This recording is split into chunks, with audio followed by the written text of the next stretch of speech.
So hello and welcome to this session of ICT virtual classroom. ICT virtual classroom के इस session में आप सभी का एक बार फिर से स्वागत है। मेरा नाम है Rajesh Chamola, teacher physics ICT virtual classroom Dehradun से। और इस सेशन में हम लोग बात करने वाले हैं क्लास 11th की फिजिक्स सब्जेक्ट के ऊपर, कक्षा 11 भौतिकी विषय के ऊपर। आई होप आप सबके सब फिट फाइन हेल्दी होंगे, बिल्कुल रेडी होंगे क्लास के लिए। सो आज की क्लास में जिस टॉपिक के ऊपर हम लोग बात करने जा रहे हैं वो है मोशन इन टू प्लेन्स, यानी कि दो तलों में गति।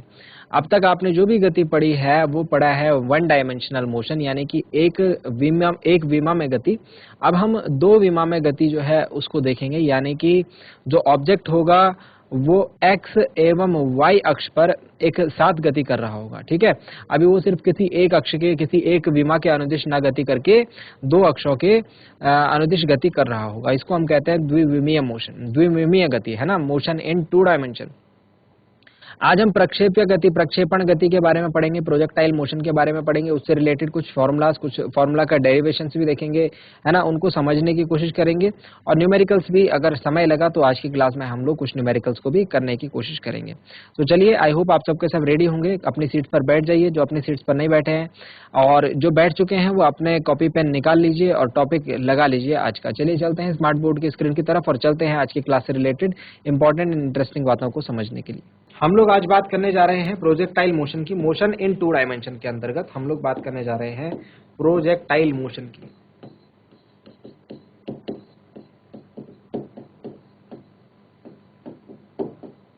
प्रोजेक्टाइल मोशन को हम कहते हैं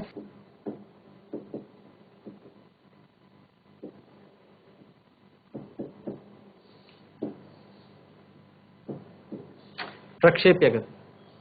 ठीक है, तो आज की क्लास में हमारा जो डिस्कशन रहेगा वो रहेगा प्रोजेक्टाइल मोशन के ऊपर, प्रक्षेप्य गति के ऊपर। होता क्या है प्रक्षेप्य गति में, आइए इसको समझते हैं। जब कभी भी हम किसी ऑब्जेक्ट को जो है ऊपर की डायरेक्शन में फेंकते हैं, जब कभी भी आप क्या करते हो, किसी ऑब्जेक्ट को, किसी वस्तु को ऊपर की दिशा में फेंकते हो, तो वो जो है अपने आप ही जो है कुछ समय बाद नीचे की दिशा में आ जाती है ना। जैसे आप कोई बॉल फेंके, है ना, कोई बॉल आप फेंकते हैं ऊपर की तरफ, तो वो धीरे धीरे क्या है, अपने आप थोड़ी देर बाद नीचे आ जाती है। ठीक है, तो जितनी हाइट तक वो जाना जाएगी, उसके बाद वापस वो वहां से सीधा क्या हो जाती है, नीचे आ जाती है। इसे हम कहते हैं गुरुत्व के अधीन गति। इसे हमने कहां पढ़ा है, इसे हमने पढ़ा है गुरुत्व के अधीन गति।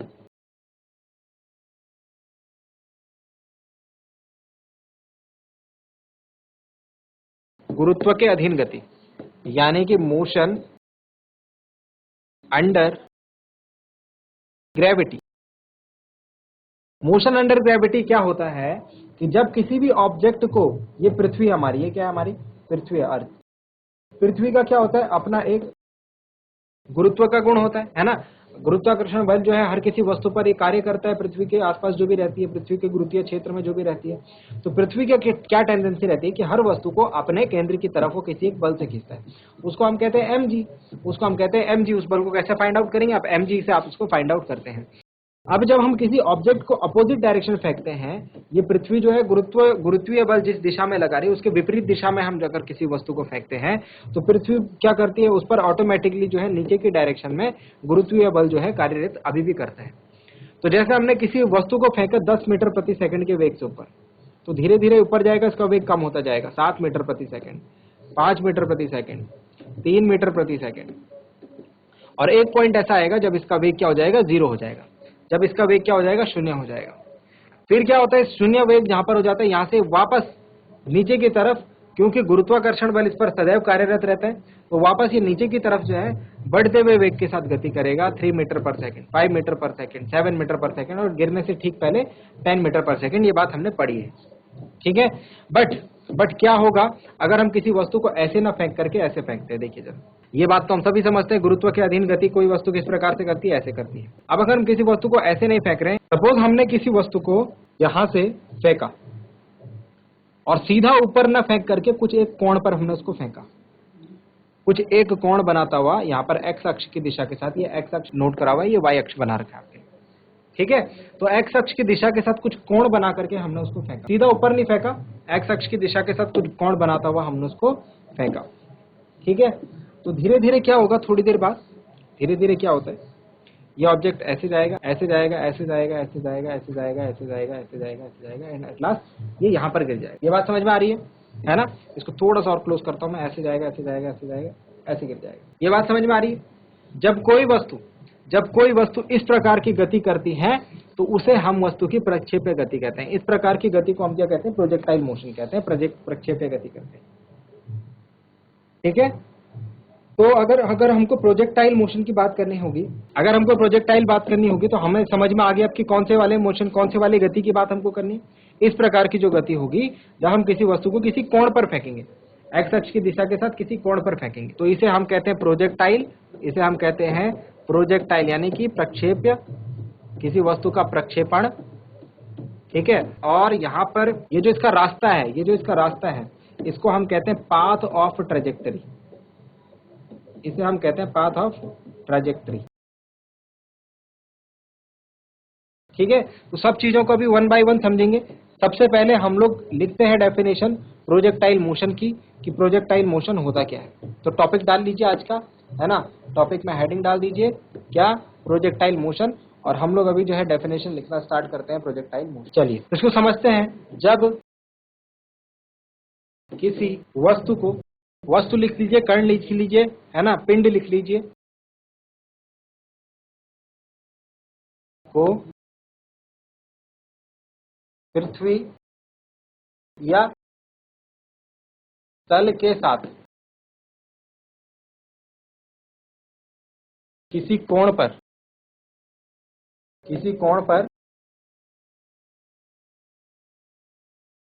प्रक्षेपित किया जाए। प्रक्षेपित करना मतलब ऊपर की तरफ फेंकना। ठीक है, तो यह एक वक्रीय पथ पर गति करता हुआ वापस पृथ्वी पर आ जाता है। पृथ्वी या जो भी तल है उस पर आ जाता है। ठीक है, जैसा कि हमको यहाँ पर डायग्राम में देखने को मिल रहा है। इस वक्रीय पथ को प्रक्षेप्य यानी कि प्रोजेक्टाइल कहते हैं, एवं वस्तु की इस प्रकार की गति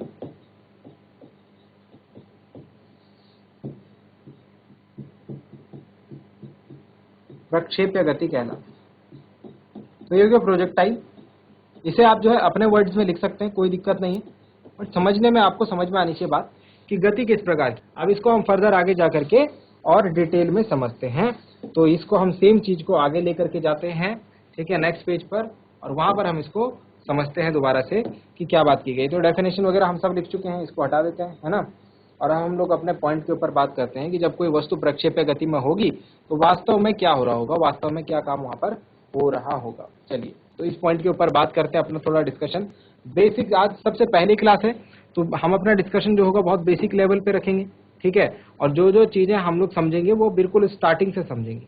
तो यहाँ पर आपको सारी चीजें समझने पर फोकस करना है, उसके अलावा बाकी सारी चीजें हम लोग आगे जब जब मौका मिलेगा तब तक कवर अप करते जाएंगे। ठीक है, तो आगे एक बार क्लास बढ़ती जाएगी ना तो एडवांस चीजें होती जाएंगी, तो आपको आज की क्लास में बिल्कुल ध्यान देना है। ये जो आपने गति देखी है अभी, हम जब किसी वस्तु को फेंकेंगे तो स्टार्टिंग में हम उसको कुछ वेग से फेंकेंगे। सपोज मैं बोलता हूं कि हमने वस्तु को u वेग से प्रक्षेपित करा। कितने वेग से प्रक्षेपित करा? u वेग से। अब आप जानते हैं कि वेग कैसी राशि होती है? वेग होती है कैसी राशि? सदिश राशि। और सदिश राशि को आप दो घटकों में वियोजित कर सकते हैं, बिल्कुल कर सकते हैं। तो ये v को आप जो है दो घटकों में तोड़ सकते हो, जी तोड़ सकते हैं। एक ये वाला घटक रहेगा और एक ये वाला घटक रहेगा, है ना। ये जो नीचे वाला घटक है इसको हम कहेंगे u cos थीटा, कॉस का घटक, और ये जो ऊपर वाला घटक है इसको हम कहेंगे u sin थीटा। इनको हम इन शॉर्ट x का घटक भी कह सकते हैं u का, और y दिशा में घटक भी कह सकते हैं u का। इतनी बात समझ में आ गई? इतनी बात क्या आपको समझ में आई है? जो इनिशियल वेग, इनिशियल वेलोसिटी यानी कि प्रारंभिक वेग जिससे मैंने इस वस्तु को प्रक्षेपित करा था, उसको मैंने दो घटकों में तोड़ दिया। दो घटकों में तोड़ने के बाद एक जो y अक्ष का जो घटक हुआ वो रहा साइन थीटा, और जो x अक्ष का घटक हुआ वो रहा कॉस थीटा। ठीक है, अब आगे देखते हैं, जैसे जैसे ये वस्तु जो है आगे गति करेगी, जैसे जैसे वस्तु क्या होगी, यहाँ से चलते चलते चलते चलते चलते चलते चलते चलते ठीक इस पॉइंट पे पहुंचेगी, तो धीरे धीरे क्या हो रही है, इसकी हाइट बढ़ रही है, धीरे धीरे क्या हो रही है, इसकी हाइट बढ़ रही है, और ठीक इस पॉइंट से इसकी हाइट जो है वापस जो है कम होने लगी, ठीक इस पॉइंट से इसकी हाइट जो है कम होने लगी। मतलब कि अगर हम बात करें, यहाँ पर हम कुछ पॉइंट्स डिनोट करें, ये ए पॉइंट है सपोज हमारा, ये जो हाईएस्ट पॉइंट है ये बी पॉइंट है, और ये जो लास्ट वाला पॉइंट है ये सी पॉइंट है। अगर हम इन तीन बिंदुओं की बात करें, अगर हम किन की बात करें, इन तीन बिंदुओं की बात करें, ए बी और सी की, तो बी पॉइंट को मैं बोल सकता हूं कि अधिकतम ऊंचाई पर जो वस्तु रहेगी वो कौन से बिंदु पर रहेगी, बी पॉइंट पर। वहां से जो होगी वस्तु की जो ऊंचाई होगी वो कम होने लगेगी। मतलब मैं सिंपली कह सकता हूं कि जो ये वाली ऊंचाई है इसकी वस्तु की, ये वाली ऊंचाई, इसको मैं एच मैक्स कह सकता हूं, मतलब अधिकतम ऊंचाई। एच मैक्स का मतलब क्या हुआ, एच मैक्स का मतलब क्या हुआ, मैं यहाँ पर लिखता भी रहता हूँ साइड में ताकि आपको कंफ्यूजन ना हो। एच मैक्स का मतलब हुआ अधिकतम ऊंचाई। तो जो वस्तु मैंने छोड़ी वो अधिकतम मैक्सिमम कितनी हाइट तक जा सकती है, वो हुआ उसका एच मैक्स। ठीक है ना, समझ में आ गया। यू क्या हुआ उसका, यू हुआ प्रारंभिक वेग, जिस वेग से मैंने उसको फेंका है, जिस वेलोसिटी से मैंने उसको फेंका है वो हुआ उसका प्रारंभिक वेग you, initial velocity, maximum height. ठीक है, u का यू एक्स क्या हुआ, यू एक्स हुआ यू साइन थीटा, ये क्या हुआ कि y दिशा में घटक यू वाई, और यू एक्स क्या हुआ यू कॉस थीटा, यानी कि x अक्ष की दिशा में घटक। समझ में आ गई है ये बातें जो जो मैंने अभी तक डिस्कस करी है। थीटा क्या हुआ, थीटा जिस कोण से हमने क्या करा है, प्रक्षेपित करा है उसे, यानी कि प्रक्षेपण का कोण कह सकते हैं हम, एंगल ऑफ प्रोजेक्शन। एक एक चीज अभी आपको जो है डिटेल में समझाई जा रही है, एक एक पॉइंट के ऊपर मैं भी बात कर रहा हूं, आगे नहीं करेंगे। तो देखिए बच्चों, पहली बात तो ये है कि इसकी यात्रा के किसी भी बिंदु पर, इसकी यात्रा के किसी भी बिंदु पर, सपोज इस बिंदु पर ना, इस बिंदु पर भी इसका कुछ वेग होगा जिसको कि मैं दो भागों में तोड़ सकता हूं ऐसे, ये यू एक्स होगा, ये यू वाई होगा, और ये इसका रिजल्टेंट वेलोसिटी होगी, उसकी डायरेक्शन रहेगी। हर बिंदु पर, गति के किसी भी बिंदु पर इसके वेग को जो है मैं दो भागों में तोड़ सकता हूं। ठीक है, अब यहां पर देखिए, यहां पर वेग जो होगा दो भागों में कैसे टूटेगा, ये तो हो गया एक्स अक्ष की दिशा में घटक, वाई अक्ष में ऐसे नहीं होगा। क्यों, क्योंकि अब देख रहे हैं आप वस्तु यहां से जो है नीचे को आने लगी है, तो वाई अक्ष का जो घटक होगा वो अब नेगेटिव डायरेक्शन में चला जाएगा। समझ में आ रहा है, तो ये यू एक्स रहेगा, ये यू वाई रहेगा। बात समझ में आ गई। ऐसे चलते चलते अगर लास्ट पॉइंट पे भी बात करें, तो यहां पर भी घटक को मैं दो भागों में तोड़ सकता हूं, ये एक्स का घटक है और ये वाई दिशा में घटक है। समझ रहे, तो पहली चीज हमने क्या बोली कि किसी भी बिंदु पर यात्रा के पथ में जो कोई भी बिंदु होगा, कोई भी पॉइंट होगा, वहां पर मैं इसके जो वेग होगा उस पॉइंट पर, तात्क्षणिक वेग हम क्या बोलते हैं, तात्क्षणिक वेग, उस बिंदु पर जो वेग होगा उसको मैं दो भागों में तोड़ सकता हूं, दो पार्ट्स में क्या कर सकता हूं, ब्रेक कर सकता हूं। ठीक है, उसके जो घटक हैं उनमें उसको तोड़ सकता हूं, चाहे कोई भी बिंदु होगा। यहां पर की अगर बात करें किसी एक स्पेसिफिक पॉइंट के ऊपर मैं जा रहा हूं अब, ठीक है, ये बात तो समझ में आ गई होगी। अगर मैं इस बिंदु की बात करता हूं, बी बिंदु की, तो यहां पर इसका जो घटक होगा वो कुछ इस प्रकार से होगा, यू एक्स यू वाई। अब देखिए डियर स्टूडेंट्स, यहां पर से जो है वस्तु का वो बिंदु है जहां पर ये अधिकतम ऊंचाई पर है, मतलब यहां से ये ऊपर को नहीं जाएगा, मतलब कि जो इसका ऊपर की दिशा वाला घटक है ना वो यहां पर शून्य हो जाएगा। यानी कि यहां पर अधिकतम ऊंचाई पर यू वाई का मान कितना हो जाएगा, 0 हो जाएगा। इस बात को आपको समझना है, लिखना है। अगर यू वाई का मान 0 नहीं होता तो ये वस्तु और ऊपर जाती, क्योंकि ये यहां से नीचे आने लगी है, अब अपना वापसी करने लगी है, तो दैट मीन्स कि यहां पर जो है इसकी अधिकतम ऊंचाई है, यहां पर जो वेग होगा वो अधिकतम होगा। तो आप लिखेंगे अधिकतम ऊंचाई पर, एट मैक्सिमम हाइट, अधिकतम ऊंचाई पर u y is equal to 0, जो वेग का वाई अक्ष की दिशा में जो घटक होगा वो कितना रहेगा, शून्य रहेगा। ठीक है, यू एक्स जो रहेगा ना पूरी यात्रा के दौरान यू एक्स सेम रहेगा, you x will be same through out the journey. क्यों, क्योंकि वस्तु जो है ऐसे आगे की डायरेक्शन में तो गति कर ही रही है ना, तो वस्तु चाहे ऊपर जाए, वस्तु का जो आगे की डायरेक्शन में गति है, सामने एक्स अक्ष की दिशा में जो गति है वो तो हो ही रही है, यानी कि यू एक्स 0 कभी नहीं हो सकता। ठीक है, यू एक्स 0 होगा तो इस लास्ट पॉइंट पर होगा जब वस्तु जो है रुक जाएगी। समझ रहे हैं बात को? ये बात समझ में आ रही है? ठीक है। और ux 0 होगा यहाँ पर इनिशियल, जहां पर जो स्टार्ट कर रही है वस्तु वहां पर 0 होगा। ये बात तो हम जानते हैं, है ना, ये बातें हम पहले पढ़ चुके हैं। तो इस तरीके से जो है वस्तु की गतियां होती हैं। अब इसमें हम कुछ टर्म्स को पढ़ते हैं, इसमें कुछ टर्म्स को हम पढ़ते हैं। पहला मैंने आपको मैक्सिमम हाइट तो बता ही दिया, मैक्सिमम हाइट तो मैंने आपको बता ही दिया, ठीक है। अब इसकी जो पूरी यात्रा है इसको करने में कुछ समय लगेगा, इसको करने में क्या लगेगा, कुछ समय लगेगा। तो सबसे पहला क्या है, मैक्सिमम हाइट का है, ठीक है। दूसरा है capital T, capital maximum height मतलब अधिकतम ऊंचाई, कितनी ऊंचाई तक जाएगी हमारी वस्तु, हमारा प्रक्षेप्य कितनी ऊंचाई तक जाएगा, वो होता है एच मैक्स, ठीक है। उसको हम एच से भी रिप्रेजेंट करते हैं। टी जो होता है समय कितना लगा, समय काल, पूरी यात्रा में यहां से लेकर यहां तक वस्तु को आने में कितना टाइम लगा, वो होता है कैपिटल टी, समय काल। और एक और फॉर्मूला इसमें होता है, एक और पॉइंट इसमें होता है, वो होता है आर। आर होता है क्षैतिज परास, हॉरिजॉन्टल रेंज, क्षैतिज परास मतलब कि ये वाला पॉइंट यहां से लेकर यहां तक का, इसको कहते हैं आर, ठीक है, क्षैतिज दिशा में सिर्फ, ठीक है। तो अब हम क्या करेंगे, इन 3 पॉइंट्स के लिए हम लोग अब यहाँ पर जो फॉर्मूलाज वगैरह है उनको फाइंड आउट करेंगे। अभी फिलहाल हमने जो बेसिक बातें करी है कि कोई अगर प्रक्षेपण होगा तो उसमें क्या क्या चीजें होंगी, किस किस जगह पर ux और uy के मान जो होंगे कैसे कैसे रहेंगे, ठीक है। x दिशा में आपको अलग देखना है, y दिशा में अलग देखना है। अभी जब मैं फॉर्मूला डिराइव करूंगा तो वहां पर आप इस बात को समझना, ठीक है। तो चलिए नेक्स्ट पेज पर चलते हैं। नेक्स्ट पेज में हमने ये फॉर्मूलाज वगैरह तो लिख दिए सारे, ठीक है, इनको हटा देते हैं। तो सबसे पहले हम लोग बात करते हैं समय काल के लिए, कैपिटल टी हम लोग फाइंड आउट करते हैं, कैपिटल टी हम लोग फाइंड आउट करते हैं। तो कैपिटल टी फाइंड आउट करने के लिए एक तरीका है हमारे पास, कैपिटल टी हमारे पास फाइंड आउट करने के लिए एक तरीका है कि हम क्या करते हैं, हम लोग कैपिटल टी ना फाइंड आउट करके हम लोग स्मॉल टी फाइंड आउट करते हैं। और स्मॉल टी क्या है, स्मॉल टी की बात करें तो स्मॉल टी क्या है, यहां से लेकर के यहां तक के लिए। तो स्मॉल टी हम लोग फाइंड आउट करते हैं ए से बी तक, ये बी पॉइंट है, ये ए पॉइंट है, ठीक है। एंड एट लास्ट यहां पर जो है सी पॉइंट, ठीक है। तो ए से बी तक, ए से बी तक वस्तु को पहुंचने में लगा समय, ए से बी तक वस्तु को पहुंचने में लगा समय हमको फाइंड आउट करना है। चलिए ये डेरिवेशन स्टार्ट करने से पहले आपको याद दिला दूं, गति के 3 समीकरण आपको याद है, v बराबर u plus at, s is equal to u t plus half a t square, ठीक है, और v square is equal to you square plus 2a। अगर g होगा एक ही जगह पे तो ऊपर जाएगा तो कैसे होगा, नीचे जाएगा तो कैसे होगा, ये सबको याद है, ये सबको याद रहना चाहिए, ठीक है, तभी जो है बात बन पाएगी। चलिए अब हमको फाइंड आउट करना है, यहां पर देखिए अगर a से लेकर b तक जो है वस्तु जा रही है तो a से लेकर b तक जो वस्तु का डायरेक्शन है हम लोग लेते हैं y डायरेक्शन में, हम लोग y डायरेक्शन में यानी कि y अक्ष में इसकी गति को देखते हैं, y अक्ष में के अनुदिश या फिर y अक्ष के अनुदिश। y अक्ष के अनुदिश देखूं तो इसका वेग जैसे अगर किसी भी पॉइंट पर देखूं ना मैं, तो यहां पर 2 पार्ट में होगा ux uy, लेकिन मैं किसकी बात कर रहा हूं, y अक्ष की बात कर रहा हूं, किसकी बात कर रहा हूं, y अक्ष की बात कर रहा हूं, ठीक है। तो y अक्ष के अनुदिश इसका जो वेग होगा वो क्या होगा भाई, uy होगा, है ना।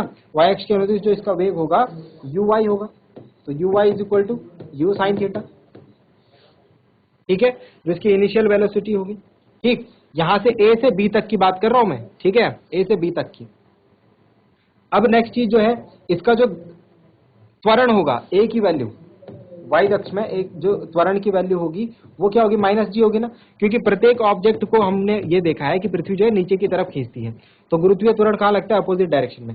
तो जब तक ये ऊपर जाएगा गुरुत्वीय त्वरण इसको नीचे खींचेगा, यहाँ भी इसको जो है नीचे ही खींचने का काम करेगा, ठीक है। तो जो त्वरण है उसको मैं क्या ले सकता हूँ, उसको मैं माइनस जी ले सकता हूँ, क्यों, क्योंकि नीचे के डायरेक्शन में काम कर रहा है, दैट मीन्स कि माइनस जी हम यहाँ पर लें, ठीक है। और इसके अलावा फाइनल जो वेलोसिटी है y अक्ष की दिशा में फाइनल वेलोसिटी 0 है, क्यों, क्योंकि यहां से चली वस्तु ऊपर गई ऊपर गई ऊपर गई, यहां पर रुक गई, अब यहां से नीचे आएगी, तो यहां पर मैंने क्या बताया था, uy कितना लेना है भाई, 0 लेना है, यहां पर जो वेग लेना है वो कितना लेना है, 0 लेना है। तो ये हो गया प्रारंभिक वेग, अगर आपको समझ में ना रहा हो, ये हो गया त्वरण और ये हो गया अंतिम वेग, ठीक है। हम लोग पहला समीकरण लगाते हैं, ये वाला गति का पहला समीकरण लगाते हैं और इससे हम लोग फाइंड आउट करते हैं फर्स्ट पॉइंट में कि v is equal to u plus at से, v is equal to u plus at से, v is equal to u plus at से हम देखते हैं कि v कितना हमारा 0, v कितना है vy, u कितना है uy मतलब u sin थीटा, और a कितना है माइनस जी, और t कितना है स्मॉल t। सपोज हम ले लेते हैं कि t टाइम लगा इसको, सपोज हम बोलते हैं कि इसको t टाइम लगा है a से b तक पहुंचने में, तो हमारे पास क्या फॉर्मूला बन रहा है यहाँ पर बन रहा है t is equal to, t की वैल्यू अगर हम निकालें तो ये बन रहा है u sin theta upon g, u sin theta upon g. But ध्यान दीजिए ये जो है ये आधे रास्ते तक का समय है, कितना, यहाँ से a से b तक पहुंचने में। अब b से c तक पहुंचने में इसको वापस से उतना ही टाइम लगेगा, तो b से c तक पहुंचने में इसको वापस उतना टाइम लगेगा। आप बोलेंगे अतः कुल समय यानी कि कुल टाइम a से c तक पहुंचने में, a से c तक पहुंचने में इसको कुल टाइम जो लगेगा उसको हम कैपिटल T से रिप्रेजेंट करेंगे। a से b तक t लगा, b से c तक फिर से t लगेगा, यानी कि टोटल 2t टाइम लगेगा। दैट मीन्स कि जो कुल समय होगा पूरी यात्रा में जो कुल समय होगा वो होगा 2u sin थीटा अपॉन जी। बताओ ये बात समझ में आई है या नहीं आई है? बताइए ये बात समझ में आ गई? ठीक है, तो इसे नोट डाउन कर लीजिए। ये फर्स्ट जो फॉर्मूला है हमारा ये कुछ इस टाइप से हमारा रहने वाला है। फर्स्ट फॉर्मूला जो है हमारा वो कुछ इस प्रकार से रहने वाला है, 2u sin theta upon G. तो कैपिटल T क्या है?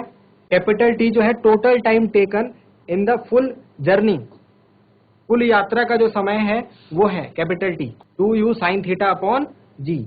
आ गई बात समझ में? यहाँ पे लिख भी सकते हैं अधिकतम समय। कहां से कहां तक की बात कर रहा हूं बच्चों, ये अपने मन में डाउट मत रखना, इसीलिए मैं बताते हुए चल रहा हूं कि A से C तक का टाइम है ये कैपिटल T। अगर A से B तक की बात करेंगे तो स्मॉल t है, A से B तक की बात करेंगे तो स्मॉल t है, और कुल यात्रा की यानी कि A से C तक की बात करेंगे तो कैपिटल T है। समझ में आ गया? तो चलिए अधिकतम समय हमें इतना लगेगा, तो पहला फॉर्मूला हमारा जो है यहाँ पर कवर अप हो चुका है। ठीक है, नेक्स्ट अगर इसकी बात करें, नेक्स्ट फॉर्मूले की अगर बात करें तो नेक्स्ट मैंने आपको क्या बताया, नेक्स्ट हम लोग और फॉर्मूला को भी यहाँ पर कवर अप करने वाले हैं। तो सेकंड चीज मैंने क्या बताई थी, सेकंड चीज जो हमने देखनी है वो ये देखनी है, सेकंड चीज जो हमें देखनी है वो ये देखनी है कि पूरी यात्रा में कुल समय कितना लगेगा, ये तो हमने देख लिया। ठीक है, अधिकतम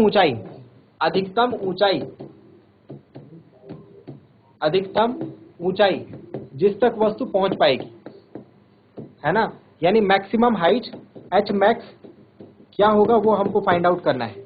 अधिकतम ऊंचाई जहां तक वस्तु पहुंच पाएगी उसके लिए हमको व्यंजक जो है प्राप्त करना है। ये है एक्स डायरेक्शन, ये है वाई डायरेक्शन। यहां से आपने ऑब्जेक्ट को फेंका, ऑब्जेक्ट को आपने यहां से फेंका और ये फेंकते हुए ऐसे यहां तक गई और फिर नीचे आ गई। मतलब ये जो है इसकी ये क्या है, ये जो है अधिकतम ऊंचाई वाला बिंदु है। ये जो है इसकी ये अधिकतम ऊंचाई वाला बिंदु है। तो हमको निकालना है कि अधिकतम ऊंचाई तक ये कितनी ऊंचाई तक पहुंचेगी। ठीक है, तो चलिए हम लोग इसको फाइंड आउट करने के लिए वापस से अपना ग्राफ बनाते। ठीक है, वापस से अपना ग्राफ बनाते। ये सपोज ये है, ये इसका अधिकतम ऊंचाई। ठीक है, अब देखो मैंने क्या बोला था कि हम लोग अभी जो इसको डिराइव करने के लिए आपको कोई एक दिशा लेनी है, कोई एक दिशा, चाहे आप एक्स डायरेक्शन लो चाहे वाई डायरेक्शन लो। तो मैं यहां पर भी जो है वाई डायरेक्शन ले रहा हूं, यानी वाई दिशा ले रहा हूं। ठीक है, वाई डायरेक्शन के अनुदिश, वाई डायरेक्शन के अनुदिश देखेंगे अगर जो वेग होगा वो कौन सा होगा भाई, वो हमेशा क्या होगा, ऊपर डायरेक्शन में होगा, यानी यू वाई होगा, है ना। तो यहाँ पर जो इनिशियल वेग होगा, प्रारंभिक वेग क्या रहेगा, यू वाई क्या होता है भाई, यू साइन थीटा। ठीक है, प्रारंभिक वेग क्या रहेगा, यू साइन थीटा। ठीक है, अब मैंने बोला अधिकतम ऊंचाई, यहाँ पर जो वस्तु का वेग होगा वो क्या हो जाएगा, शून्य हो जाएगा। यहाँ पर क्या हो जाएगा, वस्तु का वेग शून्य, यहाँ से यहाँ तक वो बढ़ेगा, यहाँ से यहाँ तक वो बढ़ेगा, यहाँ पर शून्य, फिर यहाँ से यहाँ वो घटेगा। ठीक है, यानी कि उल्टी दिशा में वापस से बढ़ेगा, सीधी बात यह है, ऐसे कहेंगे हम। ठीक है, तो बढ़ेगा बढ़ेगा बढ़ेगा, ठीक है, और फिर वापस जीरो हो जाएगा। ठीक, और फिर उसके बाद वो घटेगा घटेगा घटेगा। ठीक है, अब वेग शून्य होने का मतलब कि जो फाइनल वेलोसिटी है, इसका क्या मतलब हुआ, इसका मतलब ये हुआ कि जो फाइनल वेलोसिटी होगी वी वाई वो कितना होगा भाई, वो जीरो हो जाएगा। वेग शून्य होने का मतलब ये है। ठीक है, इसके अलावा हमने बोला है जो त्वरण होता है वो हमेशा नेगेटिव जी माइनस जी, क्योंकि नीचे की दिशा में ही जो है जी काम करता है। जी हमेशा कौन सी डायरेक्शन में काम करता है भाई, नीचे की डायरेक्शन में। तो जी की डायरेक्शन क्या लेंगे, इसमें माइनस लेंगे, है ना। त्वरण क्या होगा, acceleration in Y direction will be minus G. ठीक है, और अगर मैं बात करूं डिस्प्लेसमेंट की, यहां से यहां तक का जो डिस्प्लेसमेंट है, यहां से यहां तक का जो डिस्प्लेसमेंट है वो किसके बराबर है भाई, वो ऐसे बिंदु से हम देख सकते हैं, ये जो है एच मैक्स के बराबर है ना। तो डिस्प्लेसमेंट की अगर मैं बात करूं, विस्थापन की बात करूं, ये मैंने क्या बोला था, ये ए बिंदु बोला था, ये बी बिंदु बोला था, ये सी बिंदु बोला था। तो हम ये लिख सकते हैं कि ए से बी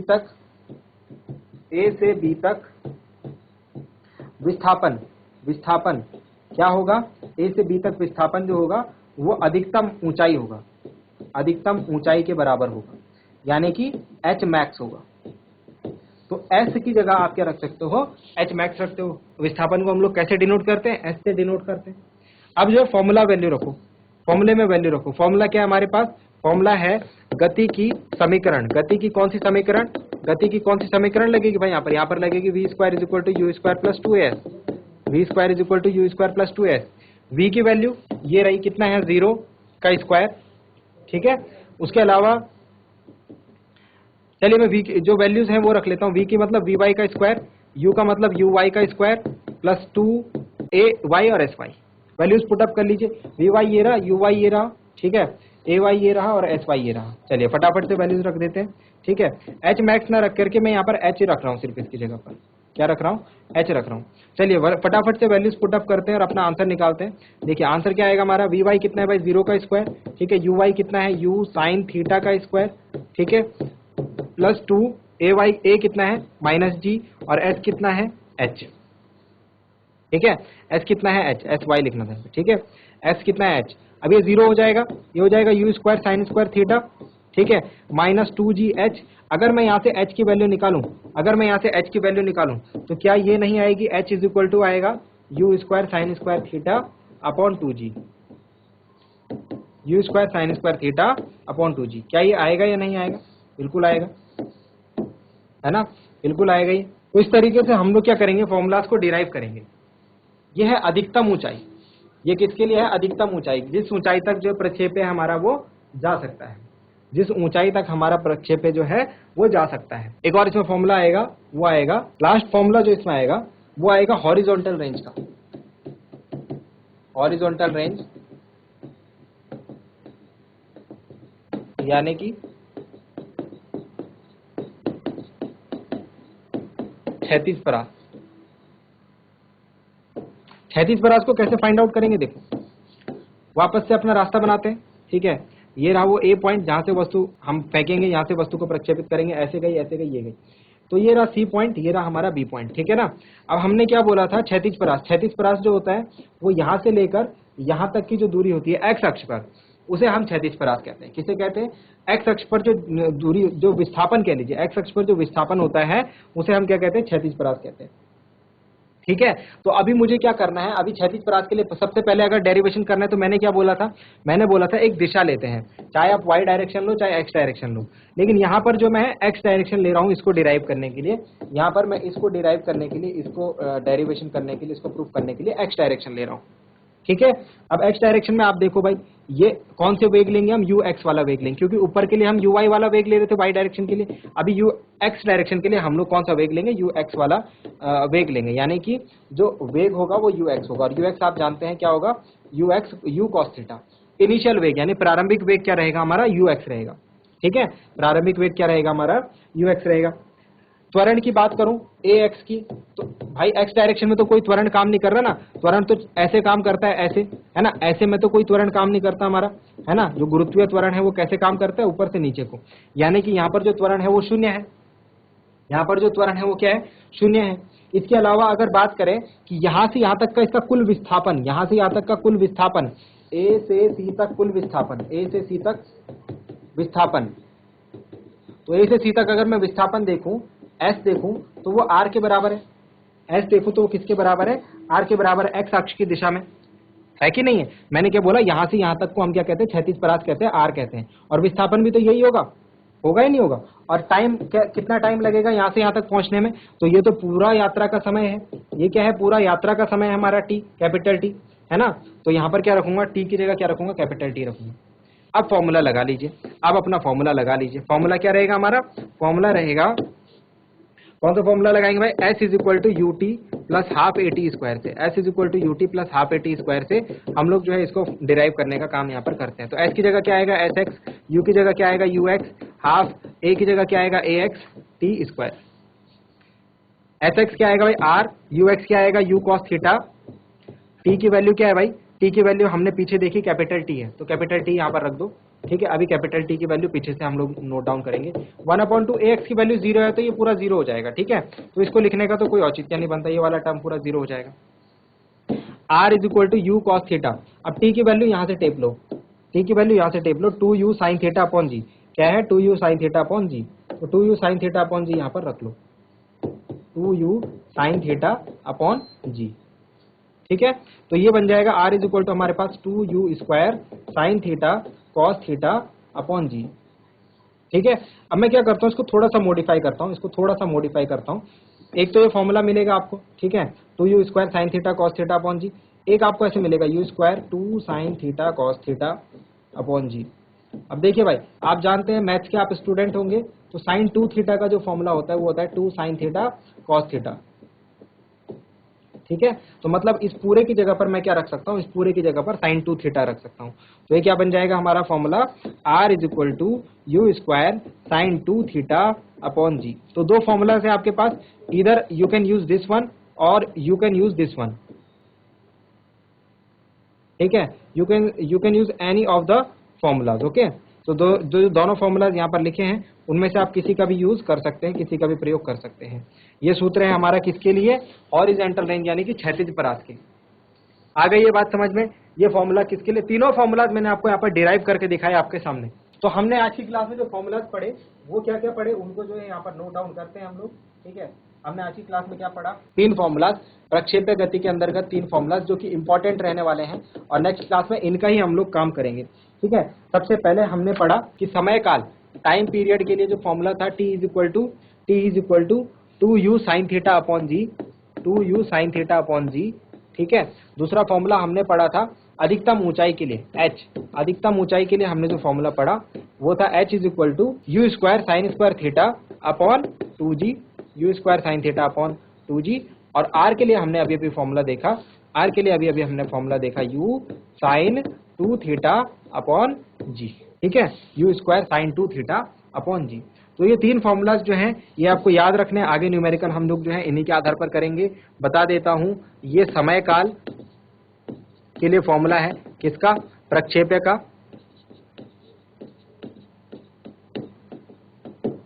या प्रक्षेप्य का लिख लीजिए।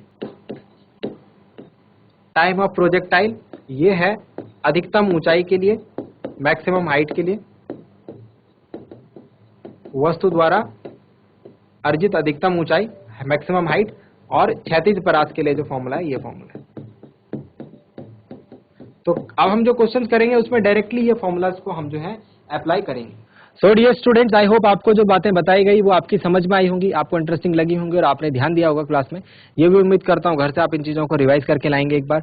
जो भी बातें आपको यहाँ पर बताई जा रही हैं ये आपके एग्जाम के पॉइंट ऑफ व्यू से इंपॉर्टेंट है, सिर्फ आपके एग्जाम में ये सारी चीजें पूछी जाएंगी और बहुत ही आसान तरीके से आपको यहाँ पर बताई जा रही है। जो भी आपको डाउट रहते हैं आप जरूर पूछिए। ठीक है, क्वेश्चन आपको यहाँ पर करवाए जाएंगे, कि जो क्वेश्चन आपको नहीं आता है वो भी हमसे पूछ सकते हैं, वो भी सॉल्व करवाया जाएगा। अगली क्लास में मिलते हैं एक नए और इंटरेस्टिंग टॉपिक के साथ। क्लास से जुड़ने के लिए आप सभी का बहुत बहुत धन्यवाद। Thank you very much and have a nice day.